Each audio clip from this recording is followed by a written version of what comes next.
ایک بڑا اہم مسئلہ روزوں کے حوالے سے ہے۔ عزیز بھائیوں، اچھی طرح توجہ سے سماعت فرمائیں، اور وہ مسئلہ یہ ہے کہ وہ عورت جو ایام مخصوصہ میں ہے اور وہ طلوع فجر سے پہلے پاک ہو جاتی ہے، طلوع فجر سے پہلے وہ اپنے حیض سے، اپنے ایام سے فارغ ہو جاتی ہے، تو اس سلسلے میں لا علمی کی وجہ سے ہماری بہت ساری بہنیں مائیں جو ہے وہ روزہ نہیں رکھتی۔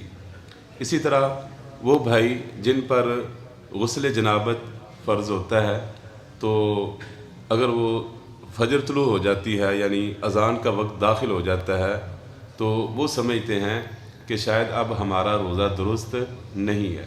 تو یہ مسئلہ اچھی طرح سن لیں کہ ایسی عورت جو طلوع فجر سے پہلے رات کے کسی حصے میں وہ پاک ہو گئی ہے اور ابھی تک اس نے غسل جنابت نہیں کیا، ابھی تک اس نے غسل جنابت یا غسل حیض نہیں کیا، تو وہ عورت جو ہے سحری کر لے۔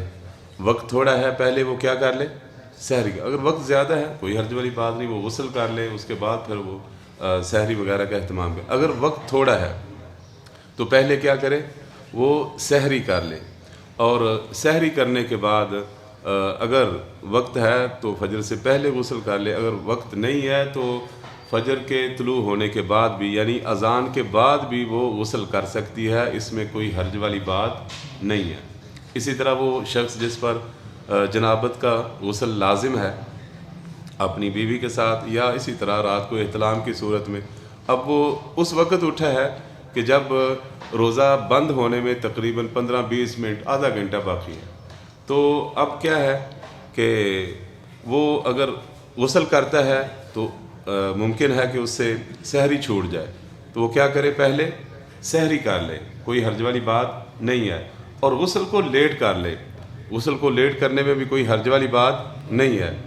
میں وہ حدیث آپ کو سنانے لگا ہوں، ام المومنین حضرت عائشہ صدیقہ طاہرہ مطہرہ رضی اللہ تعالیٰ عنہ، اور ام المومنین نے آپ صلی اللہ علیہ وسلم کے یہ جو ازدواجی معاملات، ازدواجی تعلقات اور میاں بیوی کے جو بہت سارے مسائل ہیں، وہ انہوں نے امت کو پہنچائے ہیں۔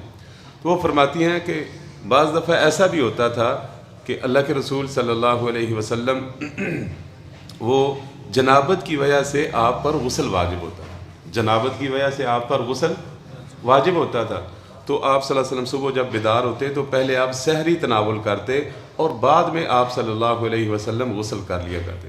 تو یہ کمال درجے کا امت کے لیے آپ صلی اللہ علیہ وسلم کا وہ سہولت ہے، وہ دین کی آسانی آپ صلی اللہ علیہ وسلم نے امت کو دی ہے کہ بعض دفعہ ایسے حالات بن جاتے ہیں، تو پہلے بندہ سحری کر لے اور سحری کے بعد جو ہے وہ غسل کر لے، اس کا روزہ بالکل کیا ہے؟ درست ہے۔ اور یہ خواتین کے حوالے سے میں عرض کرتا ہوں، بہت ساری ہماری بہنیں جو ہیں نا وہ مسلمان، ان کو اس مسئلے کا پتہ نہیں ہوتا، تو نتیجہ کیا ہوتا ہے؟ وہ روزہ نہیں رکھتی، وہ روزہ نہیں رکھتی۔ یہ ٹھیک نہیں ہے، یہ درست نہیں ہے۔ اسی طرح خواتین کے حوالے سے وہ سارے دن روزے سے تھیں، تو کسی وقت جو ہے ان کو مطلب دن کے آخر میں مغرب کی اذان سے تھوڑی دیر پہلے ہی اگر وہ ان کو ایام آ جاتے ہیں، تو اس سلسلے میں عرض یہ ہے کہ ان کا روزہ جو ہے وہ اسی وقت کیا ہو جائے گا؟ ٹوٹ جائے گا، وہ روزہ ان کا شمار نہیں ہوگا، وہ پھر دوبارہ بعد میں اس روزے کی بھی کیا دیں گی؟ قضا دیں گی۔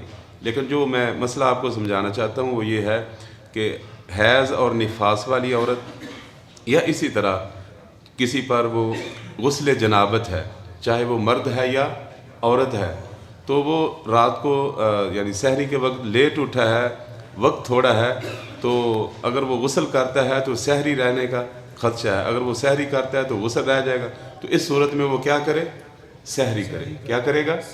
سحری کرے گا، اور سحری کرنے کے بعد جو ہے بعد میں وہ غسل کر لے، اگرچہ فجر طلوع ہو چکی ہو، انشاءاللہ اس کا روزہ کیا ہوگا؟ درست ہوگا۔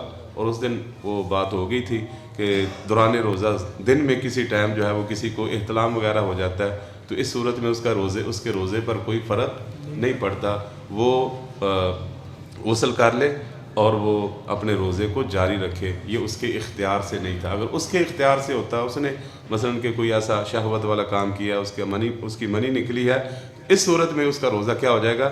فاسد ہو جائے گا۔ اور اس حوالے سے ایک اور اہم بات یہ ہے کہ بہت سارے ہمارے بھائی جو ہے نا اس سلسلے میں بڑی وہ شدت والا مسئلہ بیان کرتے ہیں کہ روزے کی حالت میں کسی کو اطلام ہو جائے تو وہ غسل کر لے اور بس جناب وہ ناک میں اوپر پانی چڑھانا جو ہے نا اس کو باقی رکھے، اور وہ جیسے ہی سورج غروب ہوتا ہے نا تو سب سے پہلے وہ اپنے ناک میں پانی چڑھائے اور اس کے ساتھ وہ روزہ افطار کرے۔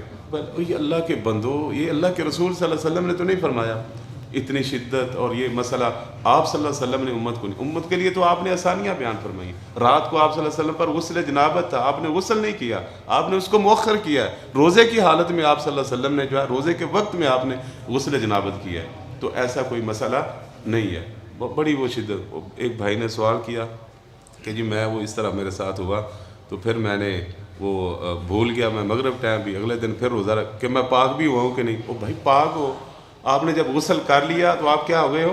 پاک۔ روزے کی حالت میں اللہ کے رسول صلی اللہ علیہ وسلم نے ویسے بھی وضو کے حوالے سے فرمایا کہ ویسے عموماً جب وضو کرتے ہیں تو پانی خوب چڑھانا چاہیے ناک میں، لیکن فرمایا جب روزے کی حالت میں ہو تو پھر آگے پانی نہ چڑھاؤ، خدشہ ہے کہ وہ حلق میں اتر جائے گا۔ تو جتنا اللہ استطاعت دیتا ہے اتنی آپ کلی کرو، ناک میں پانی چڑھاؤ، لیکن اوپر زیادہ نہ لے کے جاؤ۔ اس کے بعد سارا وضو کرو، اس کے بعد غسل کر لو، انشاءاللہ آپ کا غسل کیا ہے؟ درست ہے۔ ھذا واللہ اعلم وصلی اللہ علیہ وسلم۔